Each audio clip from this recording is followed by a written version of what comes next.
2022 Moto Championship.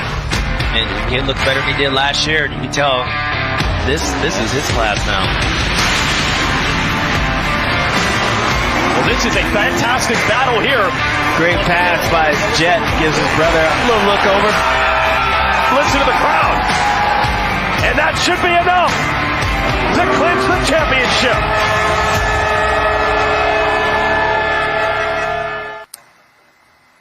Yes, welcome to the preseason press conference for Pro Motocross 2025, all part of the Super Motocross World Championship, which stretches from January through September.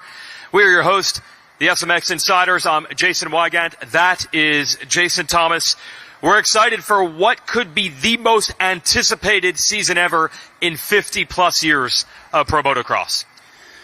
Well, MX Sports Pro Racing would also like to acknowledge our partners at Feld Motorsports and NBC Sports, Monster Energy and Rocky Mountain ATV MC, in addition to the esteemed list of series sponsors, OEM dignitaries, race teams, athletes, and the attending audience here at the Starlight Theater, as well as the live stream audience on YouTube as well. Lastly, we want to express a sincere thank you to the Paula Band of Mission Indians and Paula Casino Spa and Resort as being the title sponsor of this event and providing such a spectacular setting for this press conference. And as mentioned, this is all part of the Super Motocross World Championship, so the anticipation for this series comes on the heels of a spectacular run through Monster Energy Supercross, championships coming down to the wire in spectacular fashion, and that really sets the scene for what should be more great racing all summer long. And the Supercross side, that great racing that the athletes put on has led to record numbers of both attendance and viewership, and we'll actually give you some of the numbers to back that up. And we really thank the athletes for putting on such a great show all the way down to the end, because that's really what makes people tune in and go to the races each and every weekend.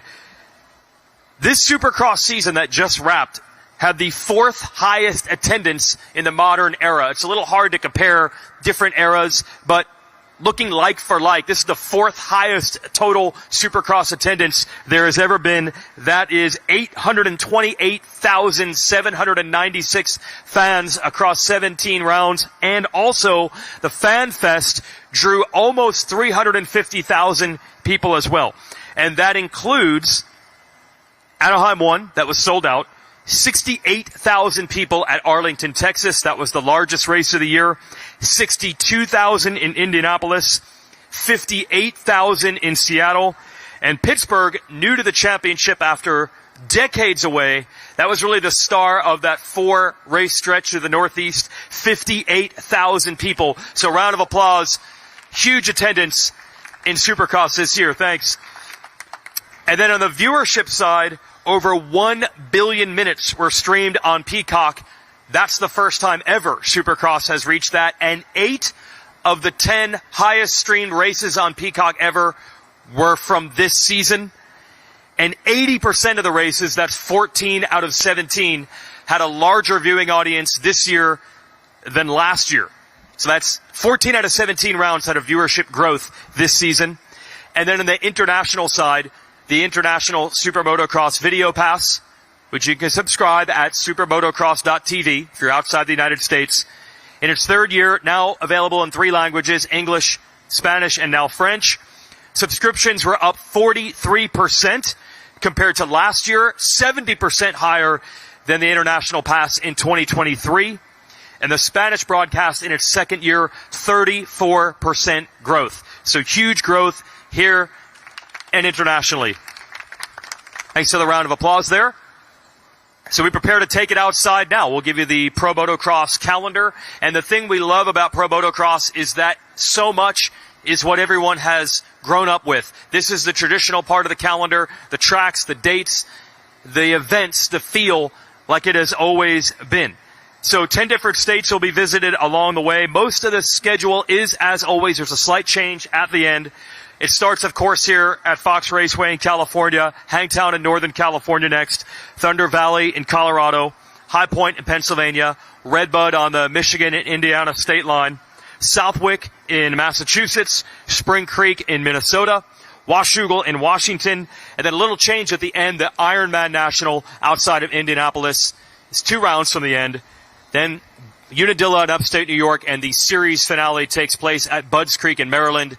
That gives Ironman a little breathing room before it gets set to host Monster Energy Motocross of Nations in the fall. So that's going to be exciting to have that race here, but we know there's going to be 11 great rounds and 3 playoff and world championship rounds first. That's right. And at the end of those 11 rounds, we will crown 2 pro motocross champions.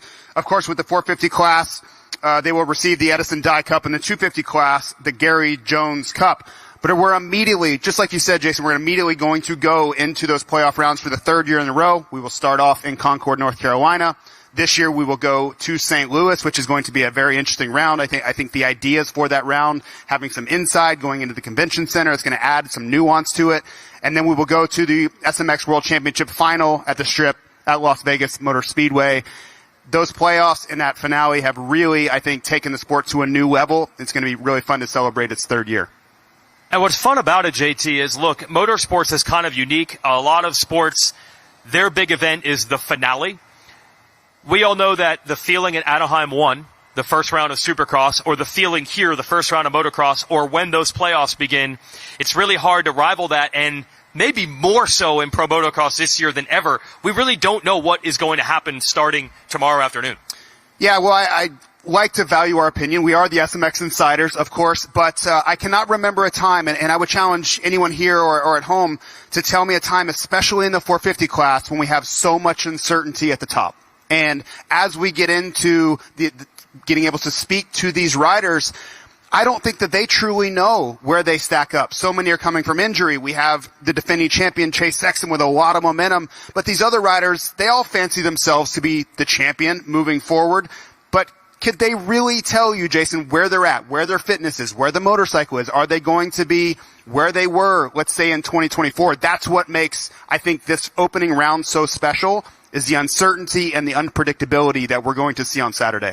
Absolutely. And then we get it for a 3rd time when the playoffs with the hybrid tracks begin in September. We'll get the athletes up here in a moment. I do want to acknowledge some people who really helped make this possible, and that is the folks from the Pala Band of Mission Indians. It's actually the first time where the Pala Casino Resort and Spa is going to serve as title sponsor of the race up the road at Fox Raceway. So thanks to Robert H. Smith, that is the chairman of the Pala Band of Mission Indians, and the CEO of Pala Casino, Fred Burrow, for that. If you saw the press release announcing this deal, Robert H. Smith himself saying they're really excited about the exposure to this facility here that being title sponsor of the motocross race can help bring. So that's really cool to have that unity even at a higher level than we've ever had before. So round of applause for Mr. Smith and the entire Pala Band of Mission Indians. JT? Indeed, what a spectacular host for the opening round. And another company and representative I'd like to bring up that is such an important, integral role in the Super Motocross World Championship. I'd like to bring up Aaron Nixon from Monster Energy.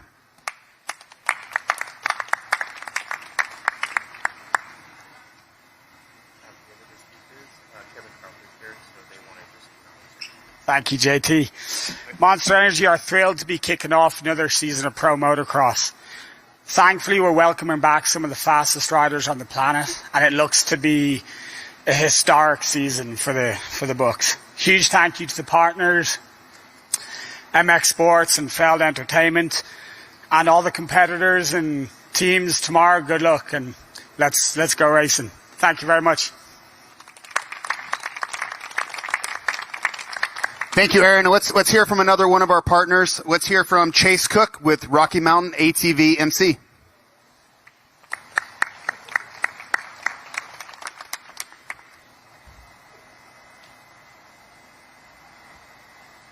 Thank you, JT. So 2025 marks 40 years that Rocky Mountain ATV MC has been in business. Now, we've been a proud sponsor of Monster Energy Supercross for well over a decade now. But 2025 marks the first time that we've teamed up with Pro Motocross to be an official, proud sponsor of the Motocross Series for 2025 and beyond.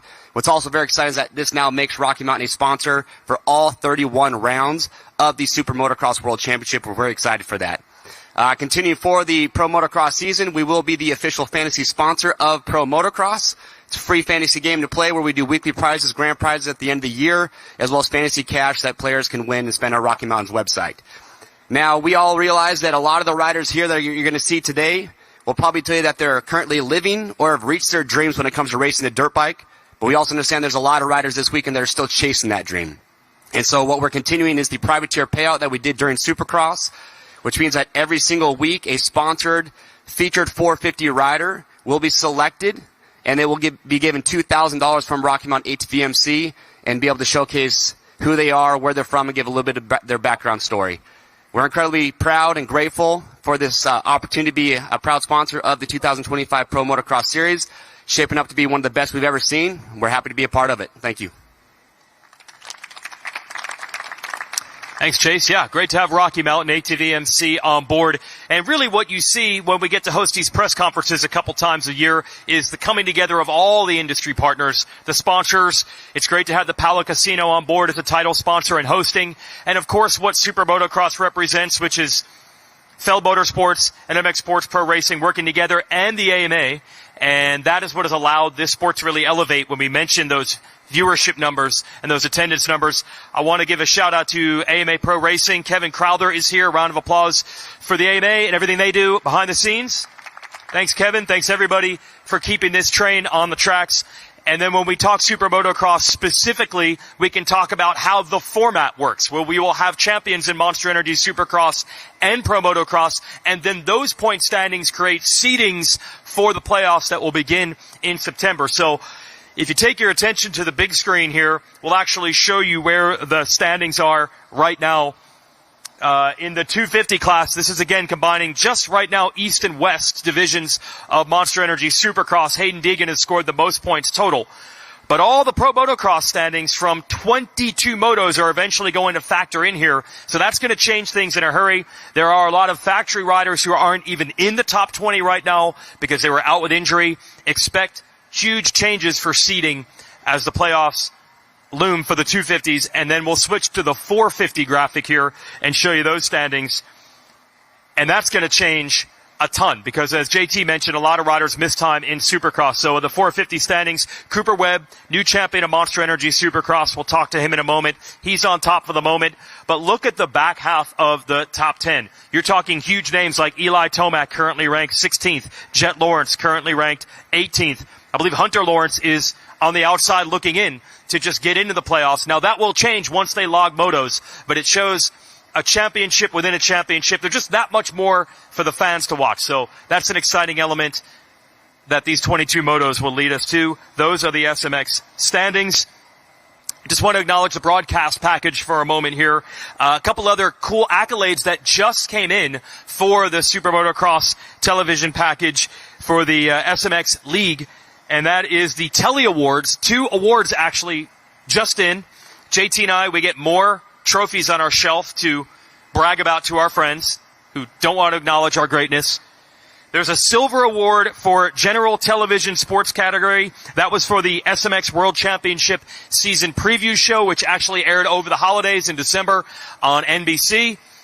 That was really cool to have that professional sports broadcast feel in a studio to tease this upcoming season, a silver Telly Award for that, and also in the television directing category, specifically for the Monster Energy Supercross race from Detroit. So that is great to have this sport honored amongst all sports with Telly Awards, 2 of them this year. So round of applause for that.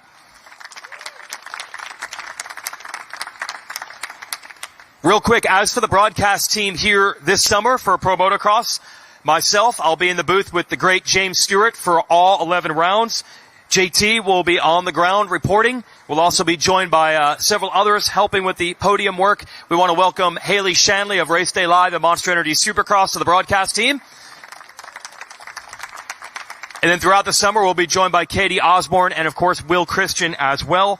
We're happy to have 4 rounds that will be aired on NBC, so it's always great to have that big audience as well, along with the audience on Peacock and the SMX Video Pass. Those races will be Thunder Valley, Southwick, Redbud, and Washougal. USA Network will air Sunday encores from Spring Creek and Ironman. And then Race Day Live does continue into Pro Motocross with an hour of coverage of qualifying starting at 10 o'clock local time each weekend. And then, JT, you could talk about that international video pass again. Yeah, no doubt this has been a landmark year for the SMX Video Pass. I am going to imagine that it's going to be very well watched. We have Jorge Prado joining, a two-time defending MXGP champion. Of course, that Spanish broadcast will be very popular. But this year was the first time for the French broadcast. We had the likes of Maxime Martin and Sébastien Tortelli. Sébastien Tortelli, a winner of this series. Unfortunately, he ran into Ricky Carmichael several of those championships, but his world championships speak volumes. So that has been a huge addition to the sport, and as we continue to grow internationally for people outside the USA or inside to be able to watch in their native language is a huge step forward. You can also watch via the Telemundo Deportes YouTube channel. So no doubt the sport continues to grow through various channels. Absolutely. So we're excited about where things are going, but we know what everyone here is really excited about, and that's to talk to the athletes. So we're going to introduce 250 contenders and bring them out to the stage as I call their name, including last year's 250 National Motocross champion, the number 1, Hayden Deegan. Come on out. Returning to racing, 2-time national champion, Jeremy Martin. Breakout star last summer, Chance Hymas. Now 2-time East Division champion of Monster Energy Supercross and 2-time World Motocross champion, Tom Vial. Representing Triumph Factory Racing, we welcome Jordan Smith. Last year's Rookie of the Year in Supercross, Julien Beaumer. Returning to action after an injury in Supercross, Ryder DeFrancisco of Rockstar Energy Gas Factory Racing. From Team Honda HRC Progressive, we welcome Joe Shimoda. 3-time race winner last summer, we welcome Levi Kitchen. And his teammate with Monster Pro Circuit Kawasaki, let's welcome Seth Hamaker.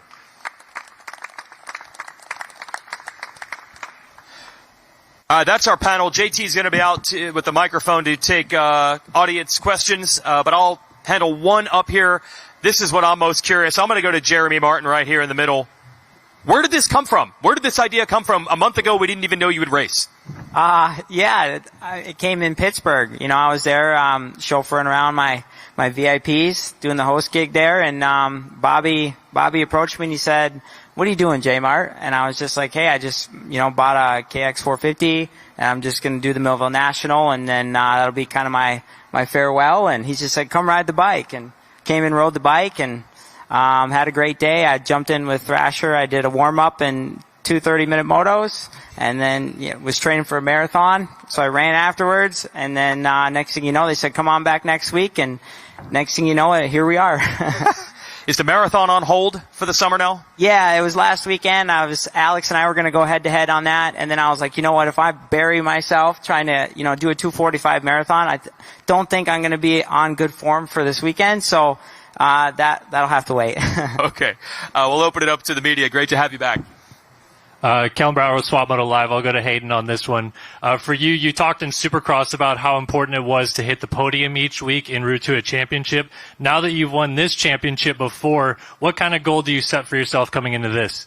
Yeah, I think just same thing as last year. I was pretty consistent and outraced everybody at the end of the race. 30 minutes in, I don't get tired, so that's how it'll be this year as well, and we'll just keep doing that.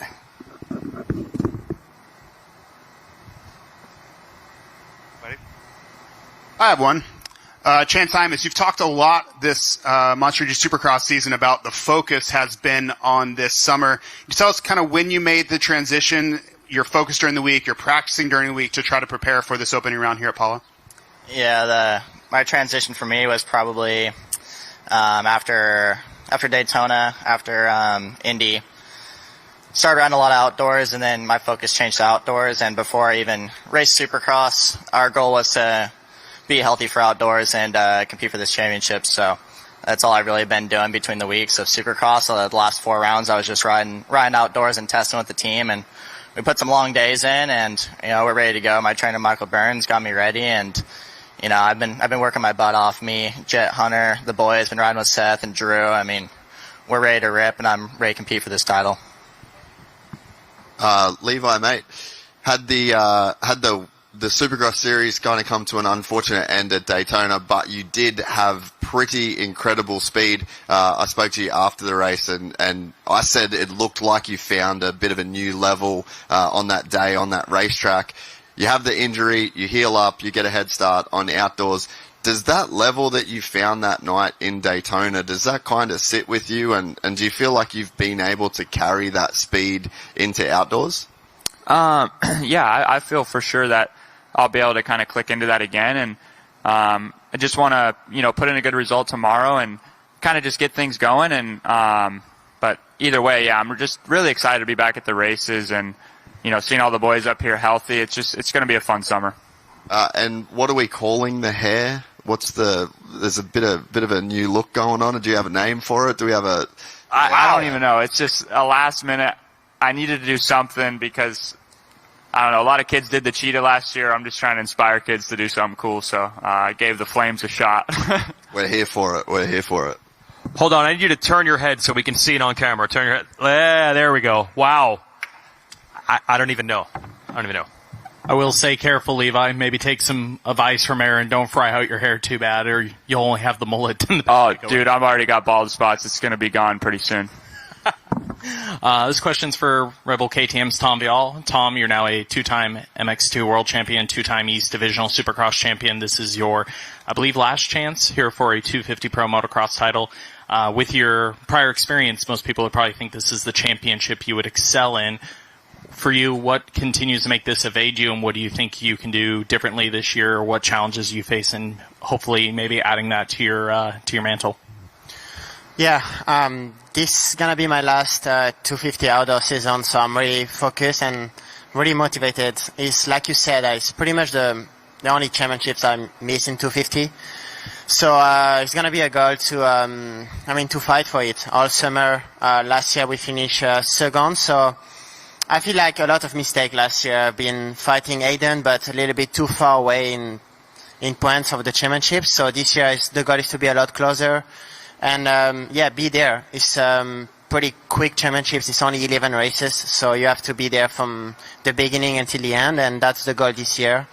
Trying to make it happen. That's really like what I'm looking for. Dan Beaver, NBC Sports. For Seth and Julian, can you talk a little bit about the importance of the reset now, coming close in Supercross?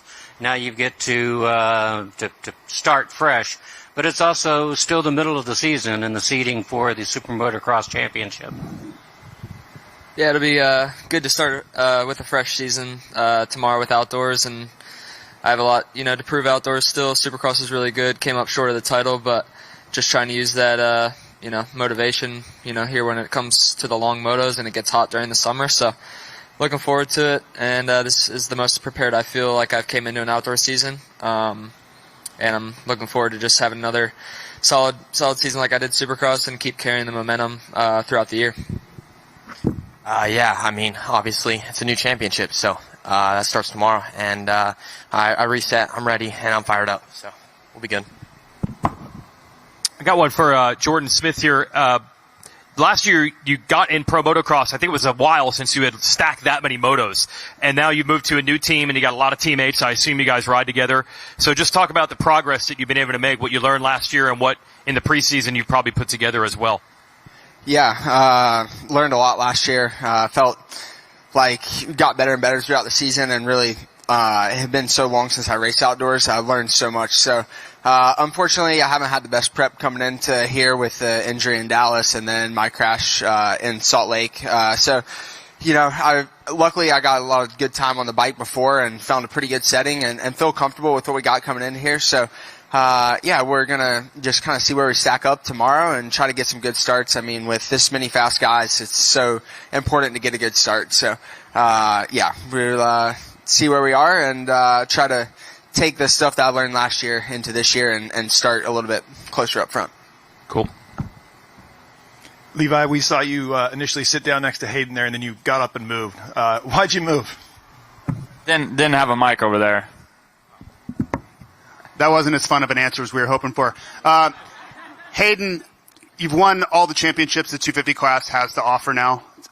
Where do you continue to find motivation from? And if you were having to assess the threats amongst the peers next to you, where do you think the challenge is going to come from? Because we've seen it at certain times come from Vial or Chance or Levi. Seth had a great Supercross season. How do you view all of that? Yeah, I mean, everyone just says they're ready, so who knows? We'll see after we race tomorrow. But I don't know. I just go out there, race versus myself, try to go as fast as I can on my dirt bike for 35 minutes, and hopefully that's P1. Bringing it back to Jeremy Martin, kind of expanding upon you being here in general, you said originally your plan was just to race Millville and sort of ride off into the sunset. So what is more the motivation? What is the long term? Is it just see how it goes, still could be in, or is there motivation to maybe bring this back around and kind of reignite the career? I think, the itch is always going to be there, right? And the opportunity came up, and if there was ever any, there's maybe a handful of teams that could ever pull me back, and this was one of them. And the opportunity's here, and obviously I've been doing this for a little while now, and kind of was taking that next step in life. But we're back here, and I get opportunity to ride with these young bucks and check out the speed, and just appreciate it and grateful to be here. Ryder D, it's been a minute since we've seen you out here. Can you just give us an update? Where's your health? What's the expectation? And I think, speaking for all of us, we're just kind of happy to have you back. But in your mind as a racer, where do you think your recovery is? Yeah, I think I'm fully back to 100%. The last 2 months I've been fully outdoors, so I feel like I'm coming in with a little bit of a head start. I think I could have raced a couple Supercrosses there at the end, but it was a smart decision to come in full head of steam outdoors. So, line up tomorrow and see where we are, but I'd love to start off this outdoor season like I did the 2 Supercross rounds. Joe, down to you, right, mate? Supercross at times looked a little bit challenging with bike setup, and obviously the track's changing so much. Is there a difference in the base setting for outdoors to where when you get outdoors you can just naturally find more comfort and feel with the bike, and does that excite you going forward for this season?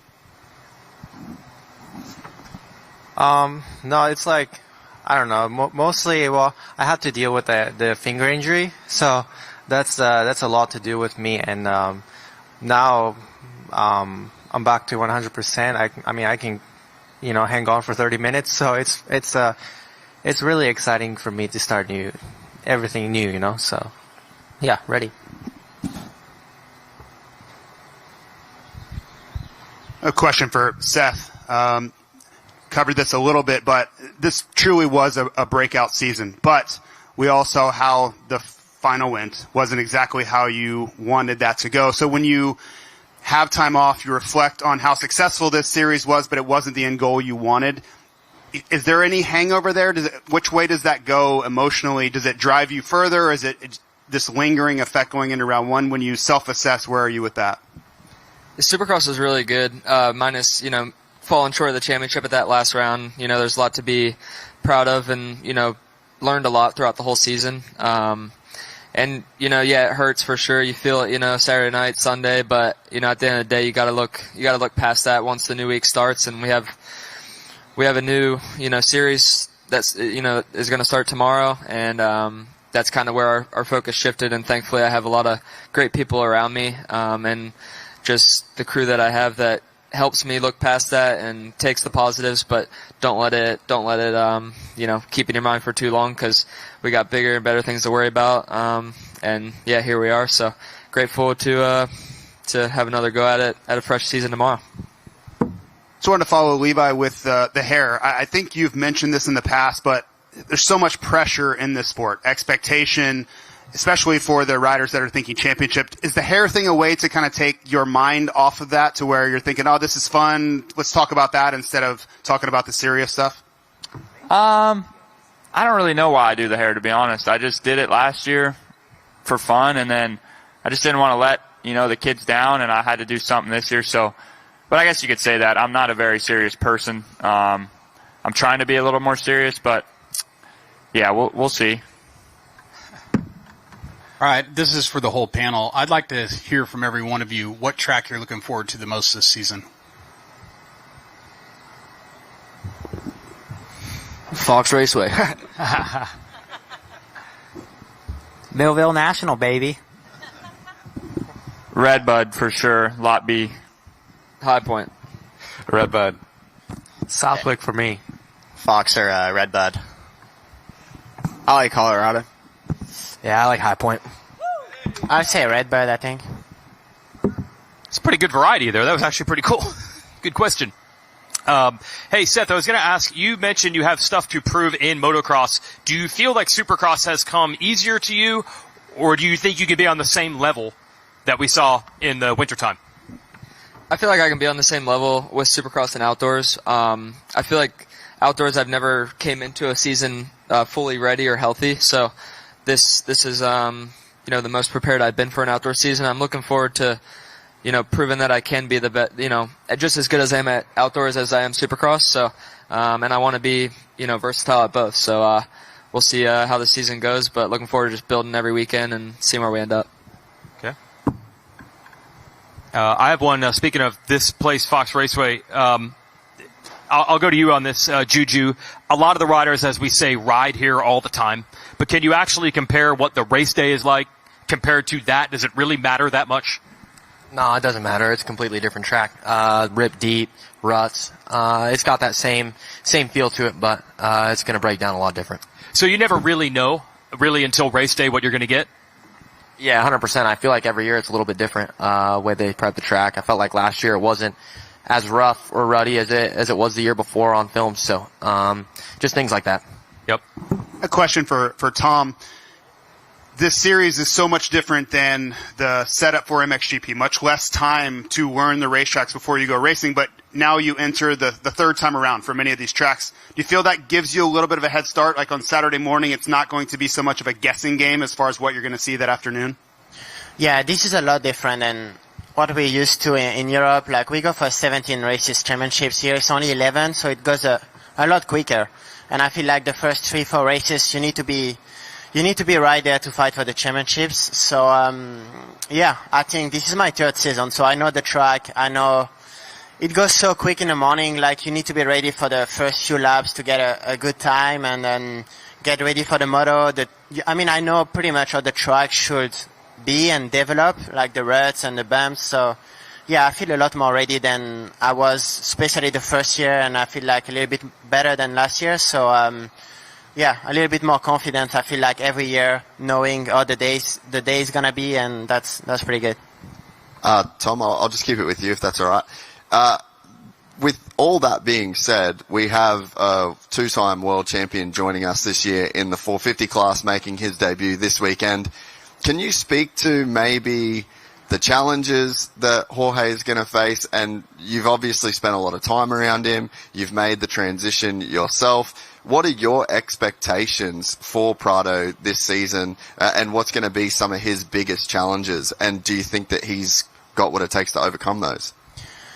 I think first, he got hurt in the shoulder, so I don't really know if he's 100%. So I can't really say and what to expect because I don't know. Let's say he is 100%. Yeah, if he is, I think the speed we all know is one of the best. It's really good.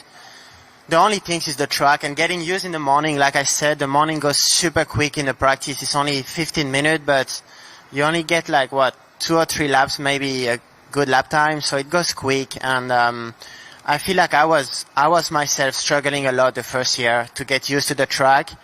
And I feel like he's gonna struggle learning the track, but, he has a lot more experience racing. Like he has been racing 4 years more than me in Europe.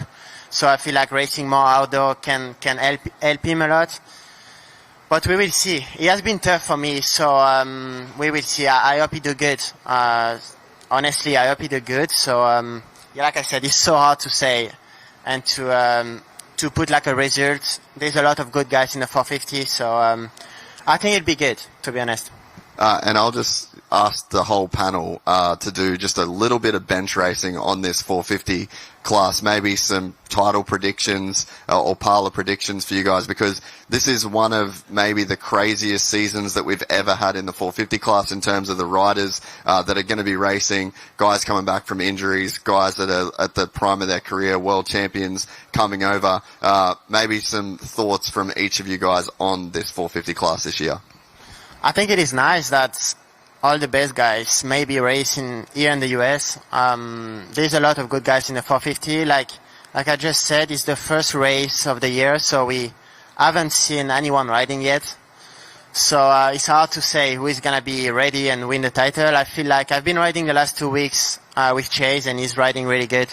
So I'll go with Chase, I think. Yeah, I mean, I ride with Jen Hunter every day, and just being with them, and obviously, Chase is going to be really good, and Jorge coming in, he's a multi-time champion, so you almost got to assume he's going to be good as well. But I'll take Jet Hunter over them every day, especially watching Jet this last week. I mean, Jet's looking like Jet as per usual, so my bet's always on Jet. I'll have a championship answer tomorrow after the second moto. Probably the best answer. I got one more for you, Hayden. I think you said this is your favorite track. I think we forget. This is a home race. There's so much attention on you living in Florida, training in Florida. You're from Temecula. How far away did you grow up from here, and do you get to go to your old house when we race here? Yeah, I grew up in Temecula, so it's like 20 minutes from here. This is my hometown track. Feels like home when I race here, so I love it, and this is my favorite outdoor track, definitely. A lot of people don't agree with that, but I do. It's one of my favorites. And yeah, hopefully we can go pit on for the hometown crowd. Do you swing by the compound when you're out here? Oh yeah, they sold that. They made some good money off that, so they got to get rid of it. Okay, all right, hometown race. All right, that round of applause for 250 contenders. Thanks, everybody.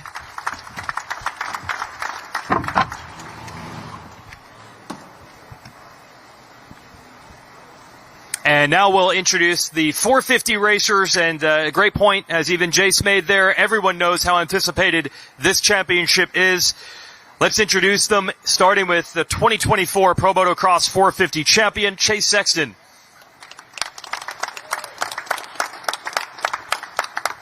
We might have a traffic jam back there with 12 riders leaving and 12 riders coming back out. Thank you. And the new and once again champion of Monster Energy AMA Supercross. Let's welcome Cooper Webb. And returning to Pro Motocross, four-time 450 Pro Motocross champion, Eli Tomac. Third in last year's Pro Motocross championship, we welcome Aaron Plessinger. The 2023 450 national champion, Jet Lawrence. Making his return to racing after missing time in Supercross, Monster Energy Kawasaki's Jason Anderson. It's big news here. Debut in the 450 class. Let's welcome Rockstar Husqvarna's RJ Hampshire. And his teammate back for Pro Motocross this year after returning last year, Malcolm Stewart. After a strong third in a Monster Energy Supercross, we welcome Justin Cooper. And representing the Twisted Tea Progressive Suzuki team, we welcome Colt Nichols. And the four-time World Motocross champion, welcome to Pro Motocross in America, Jorge Prado. And last year's 450 Motocross runner-up as a rookie, we welcome Hunter Lawrence.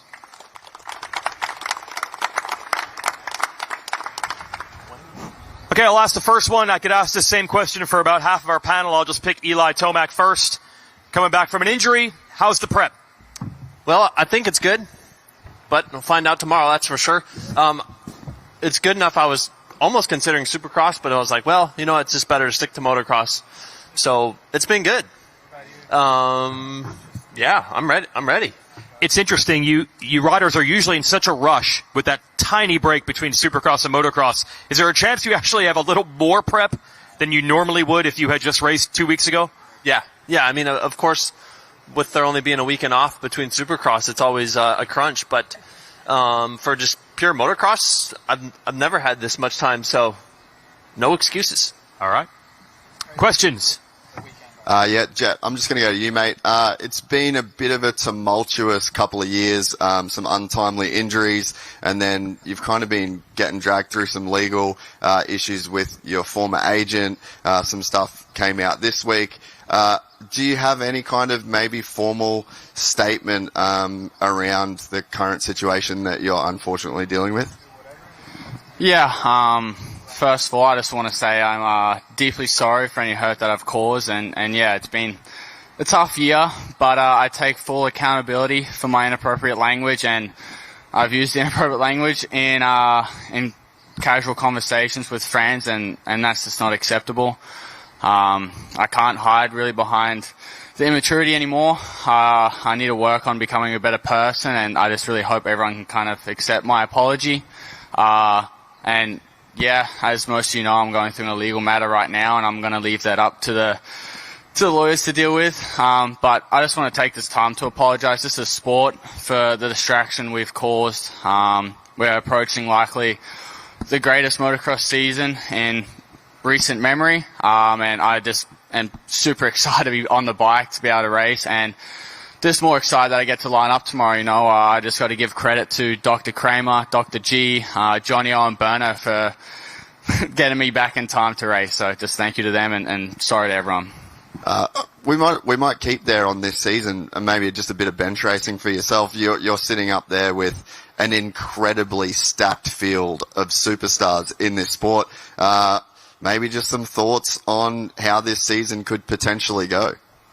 For as far as I could see, I definitely know there's going to be some great battles. As you said, we have a lot of big names and great races from obviously Jorge in Europe, Ryan Outdoors. I don't think I've really gotten to racing him yet, and besides this nation, so excited versus him. Obviously Eli's back as well, and obviously Chase for defending last year's championship, and many more names that can throw in a little teaser and get in the battle. So I'm super excited, and just to be back out there racing and put a Honda back out there, and hopefully we can just keep up with all the lads. Let's go to Eli Tomac. Eli, there was a press release at the beginning of this year that stated this would be your final full season. So initially coming into pro motocross, I think a lot of us figured it might be one of the last times we get to see you race some of these iconic tracks. As of recently, it sounds like you may have a different frame of mind going forward. So basically my simple question is, can you confirm if this will in fact not be your final Fox Raceway National? Yeah, most of the time I like being a man of my word, but I haven't been that for deciding on when the end is for racing dirt bikes. I'm going to continue racing, and we're currently trying to work out deals right now. I said I was done, and I've kind of had these weird little injuries in Supercross, and honestly, it has extended my career and extended my ambition for racing.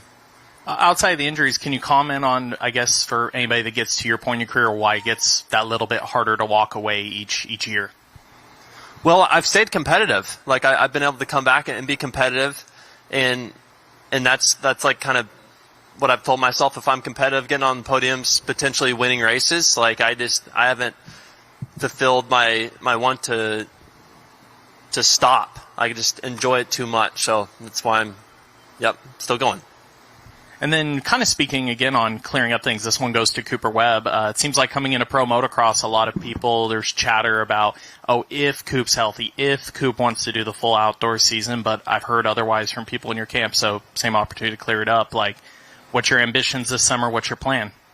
Yeah, we're here, man. But yeah, it's been the plan the whole time. Obviously, I had an injury coming into Supercross, and it was able to heal on its own. So yeah, it worked out great, and Supercross, as we know, was the priority, and that was where the main focus was. So for me, I'm definitely lacking a little bit of experience and prep coming in this Saturday. But with that being said, the plan and the goal is to race all the races and be competitive. It's been a long time since I've given it a fair shot, and I've never raced on the Star Racing Yamaha team before outdoors. So I'm excited. It's a stacked field, as we know, so it's not going to be easy by any means, but just want to be in the mix and honestly have some fun. Like, it's, for me, a big goal was kind of met last weekend. So for me, it's almost just I get to enjoy racing my dirt bike again and try to progress and get better throughout the summer and try to be competitive. Dan Beaver, NBC Sports. Sticking with Cooper for a minute. When last we talked to you, it wasn't time to think about motocross yet. Now, here it is. This race, can you talk about how this race and how the motocross season in general fits into the overall Super Motocross World Championship in your mind? Yeah, I think that's a big important thing now, right, is the SMX points and all that. So, like I said, it's going to be fun. I'm excited. It's something that, some years it hasn't lined up. Some it's been injuries. Some it's been my own decision. But this year I'm excited, man. I get to race these great guys, and I feel from a fitness standpoint I'm still in great shape, and we've been having some good test days, and I'm excited to learn. I have two great teammates here that I'm sure I'll learn from and get better. But yeah, it's gonna be something where hopefully it can put me in a good contention for later in the year when it comes to those SMX playoffs. And if I can come up there top 3, then that gives me a chance to position myself for that championship. So that's part of it. And like I said, it's been 4 years since I've done a full season, so just kind of have the rookie feels again, getting the feet wet and see where we stack up. And for Chase, can you talk about the importance of the reset now? So close, pushed it all the way to the end. Now you get a chance to start over. And between you and Jet, you're the only ones that have been winning recently overalls here in motocross. Could you speak to that? Yeah, I'm excited to restart. I feel like every year the break from outdoors or from Supercross to outdoors gets shorter. So I haven't had a whole lot of time to get ready, but I feel good on the bike, and I've had a couple of good days riding with Tom. So yeah, I'm excited and ready to go. It was a good Supercross season. Obviously, came up a little short, so plenty of motivation, and I'm just excited to race everybody again. It's been a while since everyone's been lined up, so it's going to be a good outdoor season and should be one for the record books. Hunter, if you look back over the past 3-4 years, every year you've taken big steps. 22, 23, 24. It's been continuous improvement no matter which class, no matter who you're racing against. This year you're coming off an injury, but do you think there's an opportunity to take a step again? I'm not sure where you go from battling for the championship, but it just has been continuous improvement. Do you feel like there's more left to go? Yeah, I sure hope so. We've put in a lot of work, obviously coming back from injury. Everyone knows it's not like you have any time off, or you just cram your schedule with even more. So we're looking forward to it. It's good. Obviously there's little wins and stuff throughout the season that, you set for yourself. So just looking to get to that checklist and we'll be where we'll be. Jean Turner with Dirt Bike Magazine. My question is for Jason Anderson. Welcome back, first of all. What can you tell us about the last couple weeks of what you've been up to? For me, the last couple weeks is just been going through like the blisters on my hands and stuff like that, trying to be as prepared as I can for this weekend. But just low on preparation, but definitely need to start here at the first round to see if we could get this thing jump started. Jorge, I think I have probably 20 questions for you, but I'll try to keep it to one. You enter this championship, you've had so much success in motocross going back, 6 or 7 years around the world. This is a new series on a new team against new riders on new tracks. There's a lot of new. So how do you square that? Where do you put your expectation versus understanding that you're going to have to be learning along the way too? Just mentally, how do you prepare yourself for that task? Well, I'm very excited to start a championship. It's a new series for me, so that gives you that extra motivation, and I think I accomplished everything back in the World Championship, so it's my time now to get it done here. I have a great team, so since the injury, we've been putting a lot of work, and I can't be more happy with everything we have done together. So, no, not much to say. Just happy to start racing on Saturday and see how it goes. Kellen Brower, Swap Moto Live. I'll stick with Jorge on this one. For you, obviously, new bike, new team, and all that. But one of your strongest suits in Europe was your starts and your early sprint speed. How have you felt with gelling with this bike, the change in dynamics with what's available to you with the Kawasaki team to get off the gate well this year? Well, I think we are in a very good position right now, but we will see on Saturday once the gate drops. But I'm very confident on my starts and with my riding at the moment, even though we didn't have a bunch of time. But I think we are in a good spot. Like I said, I'm confident, and hopefully we can replicate the same as we did back in the World Championship. RJ Hampshire, big weekend. I think it surprised a lot of people that you were racing in general. We weren't sure if you were going to have anything done with your wrist. Just talk about that decision coming off of Supercross, jumping to the 450. Overall, where are you at coming into the series? Yeah, I mean, this was the plan all along. So, I spent quite a bit of time on the 450 leading up to Salt Lake. And, I had surgery about 10 or 11 days ago now. I wouldn't be here if I didn't feel like I could be competitive. We all are dealing with something. Mine just, happened to be a little bit worse. So, excited to be here. Thankful to have this opportunity to go racing. And, I know how important it is to get this, season started at round 1. So just build from here and, just happy to be lining up tomorrow. Question for Justin Cooper. He really had a great back half, especially at Monster Energy Supercross, and ended up third in points. And you've always been just as good, if not even better, in motocross, but a lot of riders coming back into action now. So where do you set your standard? Do you want to be right up there at the front no matter who's on the gate? Because in Supercross, you're showing you're headed that direction. Yeah, first of all, it was a great Supercross season for me. I think it's a feat in itself, just completing all these rounds and getting that experience. So all went well there, and had a good, strong second half to the season. And just leading into outdoors now, we've been, riding quite a bit in between the weeks, trying to, mix it up with some outdoors and some testing, getting the setting right, and feel comfortable. Had, a great few weeks and leading up to this, and it all starts here. So we just gotta get right into it and see where we stack up. I'd like to definitely be up front, and I think a good goal for me would be a podium. AP, mate, we'll just go to you real quick. You did Dale Jr.'s pod this week. What was the reception like that, and the experience of doing that? It's pretty cool to be able to go on a platform like that in a completely different industry, and I guess spread the good word of Supercross and motocross. Yeah, it was safe to say I was nervous. It was like meeting a superhero.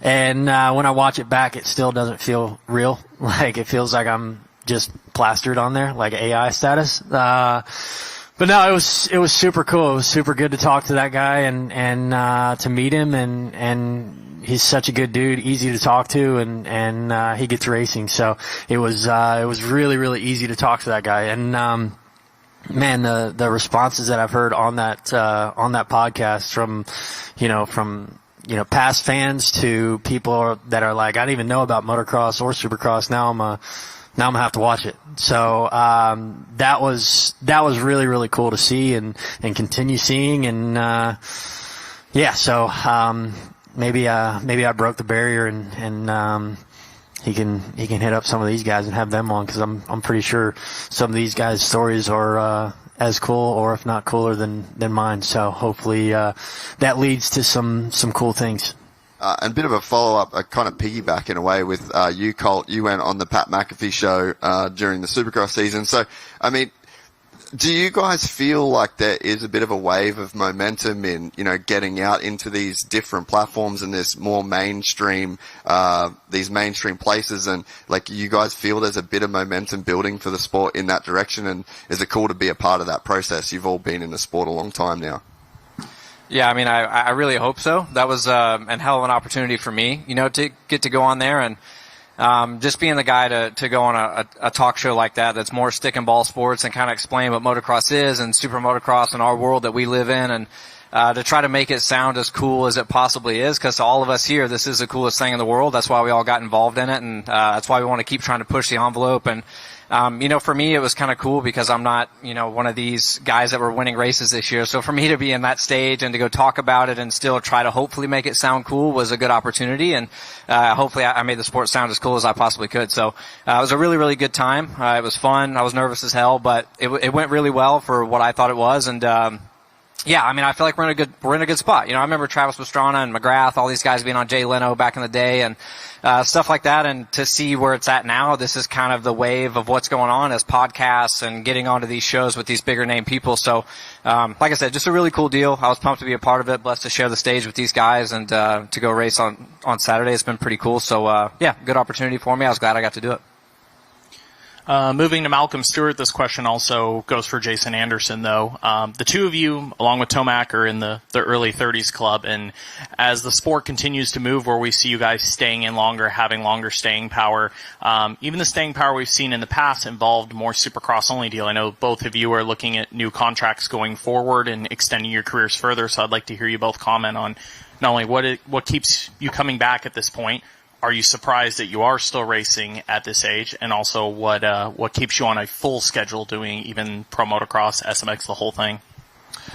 Yeah, I mean, sometimes what Eli kind of spoke on earlier was like, you know, injuries kind of gives you a little setback, right? Like, this kind of makes you realize like how much you actually really miss racing dirt bikes, right? And again, for myself, I don't have any planned of retirement or anything like that.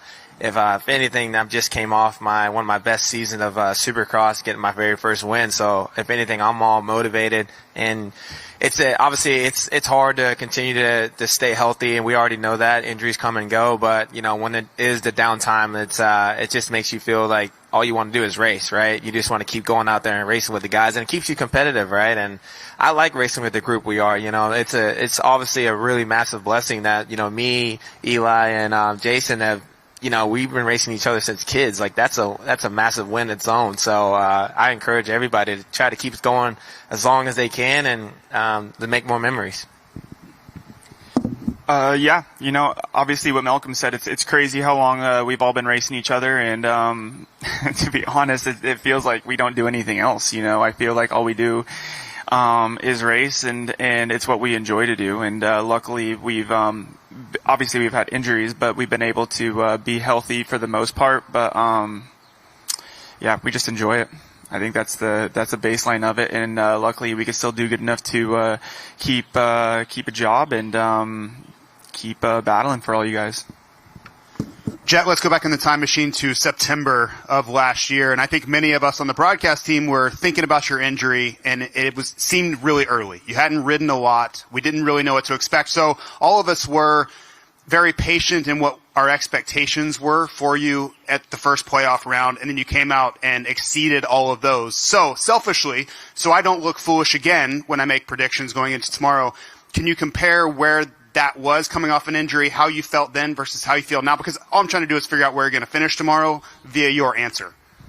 Yeah, I mean, this year, obviously, I have a lot more time to get prepped for outdoors. Thankfully, I had a lot more weeks under my belt just because of help of, obviously, Dr. Kramer doing a really good job on my knee, and then spending almost felt like half of the year at G's place. So I was able to get on the bike pretty early and start riding. So technically, I had more time on the bike, but getting an ACL surgery is a lot different than just a thumb surgery. So we'll see. You know, it's still not back to its full size like the other leg. So we're still obviously working on getting some more muscle. My legs are already small enough, so hopefully it happens a bit quicker. But no, we're just looking forward to tomorrow. Honestly, we'll see where we stand. It's like kind of SMX. You know, I didn't know where I was going to be, and just kind of take it how it is. Once the gate drops, just figure out where I stand and that stuff, and how my fitness is doing, what the pace is, and just kind of go off of that. You know, it's you can't really judge or go ahead and go, yeah, I'm gonna get here. You know, 'cause it's just so unknown. Yeah, I think that's a great point you make, and I've been trying to share that, and I think that's so true for many of the panelists. But do you expect tomorrow to be a learning experience, and you're not going to truly know where you stack up until you're maybe mid-second moto? Maybe, yeah. We don't know. We could go and set the world on fire, maybe, but then again, we could go out there and not even make top 10. So we're not sure. Hopefully, we make top 10, but yeah, it's just gonna take time. I haven't raced in a while. It's been a bit, so getting the race nerves and the race craft back again is gonna be obviously key, and that just takes time. You don't just get it back straight away. So yeah, we'll see. Dan Beaver again, for Malcolm and for RJ. Can you talk about both of you were racing at such a high level at the end of Supercross. Now you're together in the 450 division. Can you talk about the importance of having a teammate specifically on the race weekend? Is it a 2X factor? Is it even greater, or does it matter? I'll tell you what, we have a great team, and honestly the vibes around our tent, like you can tell we enjoy racing on the weekend. Malcolm and I train together, we're with each other every day, for the last, 4 or 5 years. So we have a good relationship. It's cool. I mean, we can bounce ideas off each other. He'll probably steal my settings here and there, but we'll go with that. I mean, I enjoy racing with Malcolm. Yeah, I may steal Rick's outdoor settings a little bit more often. But no, it's good that he's on a 450, like you just said, bouncing ideas and stuff. Of course, we try to translate that in Supercross, but everybody knows 250 and 450 are just, so different, right? But no, it's good that he's on the 450 class, so, hopefully you see us up front. This one is for Jorge and Chase. I don't remember the last time we had the world champ versus the AMA Pro Motocross champ. Both current champs go up against each other, and as a fan, it's very exciting. I was just wondering if it's something the two of you think about. Are you two excited to race against each other? I am excited to race here in the U.S. That's why I came over.